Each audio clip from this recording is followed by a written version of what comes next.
Moving on now, in our next story, the Lagos state government has reaffirmed its stance against corporal punishment in public schools, emphasizing counseling as a more effective corrective measure. Now, the Commissioner for Basic and Secondary Education, Jamiu Ali Balogun, has stated that flogging students for indiscipline remains strictly prohibited to prevent injuries, fainting, or even fatal incidents. He stressed that positive discipline, rather than physical punishment, is the key to fostering responsible behavior among students. This policy highlights the ongoing shift towards more humane and disciplinary approaches in Nigeria's education system. I will say that scientific research in neuroscience and psychology has shown that the best way that children actually learn is through play. Their cognitive abilities are invoked properly through positive reinforcement, play, and kindness. And corporal punishment actually does have long-term effects on children who grow up to be scared individuals. But because we were beating, we must also beat. Let's take a look at Twitter, or X. Waiklumi says, praise God. Why beat children like animals? And after a while, they develop resistance to pain, and some become criminals who flog teachers for failing promotional. Who flogs teachers for failing promotional exams? Emenike Ihianyi says, flogging prohibited care. Spare the rod and spoil the child, Jare. Oh, that is tough. In our final story, women from Isuzo local government area in Enugu State have taken to the streets on Tuesday, blocking the Nkalagu-Eha Federal Highway in protest against persistent herdsmen attacks. Carrying green leaves and singing lamentation songs, they've accused security forces of failing to protect them as attackers continue to kill, rape, and displace them. Take a look at this video. This is happening live in Isuzu local government.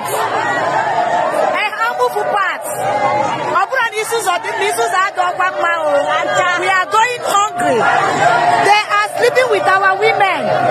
After sleeping with them, they will use a stick under their vigil, which is very bad.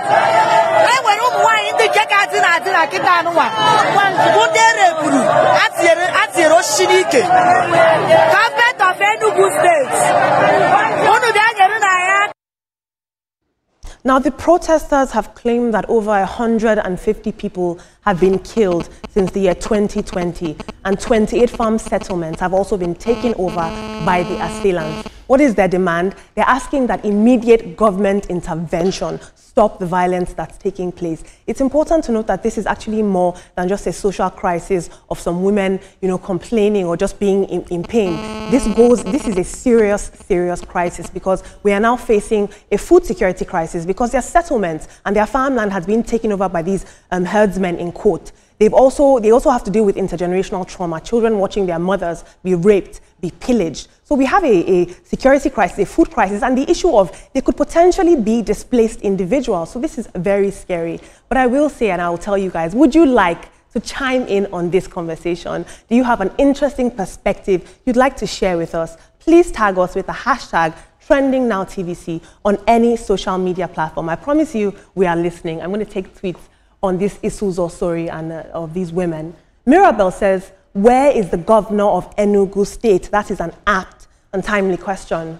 Anne Foster says, blaming one particular tribe for terrorism is pure tribalism. I agree. If a state is truly secure, no outsider can just walk in and cause destruction. Instead of pointing fingers at a single ethnic group, the real question should be, what is the state government doing about security? This is extremely scary. I'd love you guys to weigh in on this. We're watching women who are actively calling for help, who are facing the threat of becoming internally displaced persons.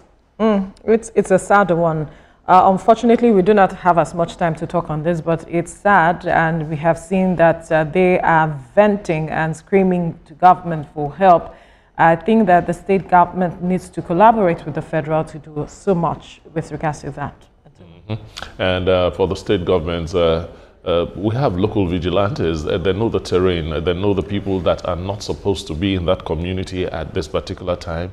They can point out those guys and get them out of the system. It has to be a collaborative effort the state government, federal government, and the grassroots. And talking about the way we train our kids, growing up, sometimes they say this African setting, that's one of the reasons why some parents send their children down to the country for them to be, disciplined one way or the other. But we need to think about how we treat them so that we don't radicalize them and make them, very, very difficult to train or to teach. Right. So we should be mindful of how we treat them so that we don't... We have to leave the conversation there now. Our time is up. Thank you, Olamide. You're welcome. Let's let you know now that the views and reactions of all our resource persons are theirs and have no connection with TVC News. Up next is Your View with the ladies. And afterwards this morning with your Reef for Larry. Do stay safe.